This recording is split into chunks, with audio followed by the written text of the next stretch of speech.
So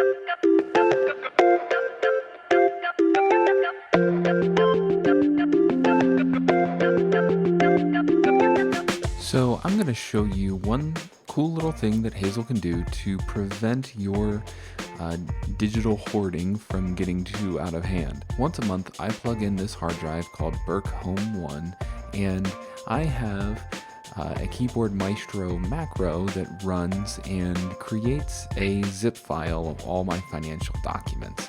And you can see I run this once a month, and I've been doing it for several months now, and I have a bunch of files that I really don't need anymore.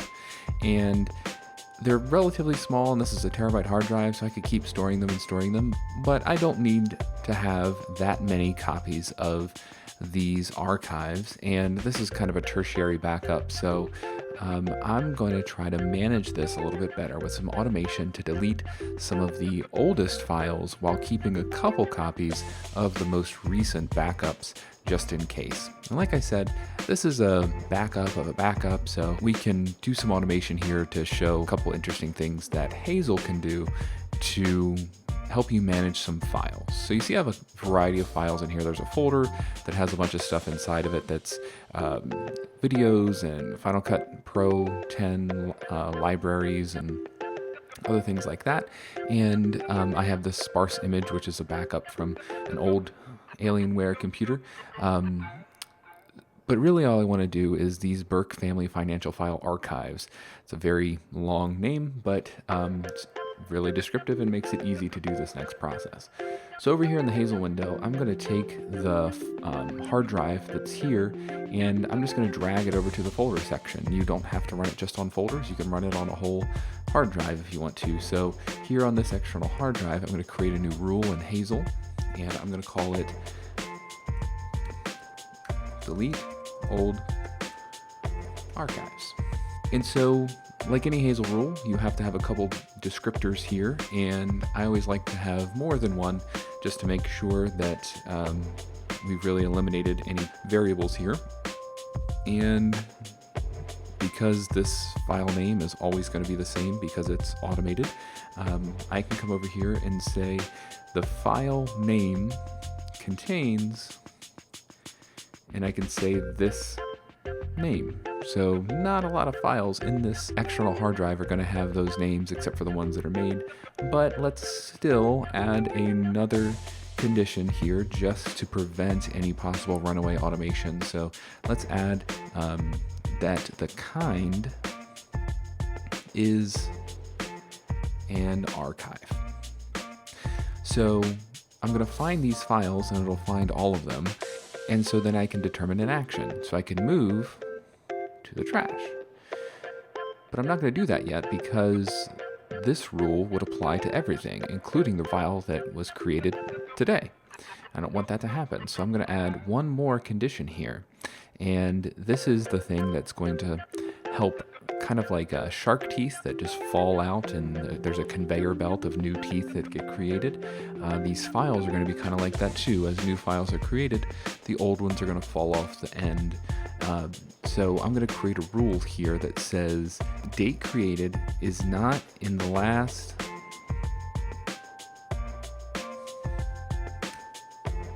four months. Move to the trash. So I can preview this just to make sure that this is going to work right. And here I am in my folder. So I'm going to pick the one from today and I'm going to say check. And yes, it is an archive, and yes, it does have the correct name, but it is not in the last 4 months. It's from today. So that one doesn't work. So let's try one from the beginning. So this is 6 months ago or so. So this, boom, it works.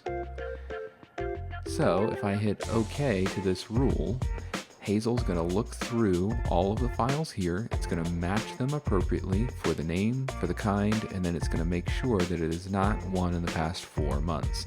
And then if it is older than 4 months, it's going to move it to the trash. So we're going to hit OK. And Hazel is going to be running on the background, and it's going to decide sooner or later to look through this folder and run the rules against it and see what happens. So we'll wait here for a second and see just how long it's going to take Hazel to go through and delete all those files. Boom. So these files are within the last 4 months. So great. If I decided I only want 3 months, I could go in here and say, give me the last 3. I'll just update the rule with a new condition and we'll see what happens over here. And there it just ran again. So this is going to go day by day. So when I hit to the 26th, this will get knocked off the list. But this hard drive isn't plugged in that often. So once a month, when I plug in this hard drive, Keyboard Maestro is going to create a new backup for me. And then Hazel is going to keep an eye out on this hard drive and is going to delete anything that's more than 3 months old. And so this little rule makes it really easy for you to make sure that your hard drive doesn't get bloated with a bunch of unnecessary backups, and you can rest easy knowing that you don't have to buy hard drives unnecessarily because Hazel is making sure that the things that you don't need aren't taking up that storage space. So hopefully this is a good demonstration of something interesting that you can do with Hazel, and you can be sure to check out my YouTube channel and the Hazel playlist, and you will find an ever-growing library of cool little things that Hazel can do for you.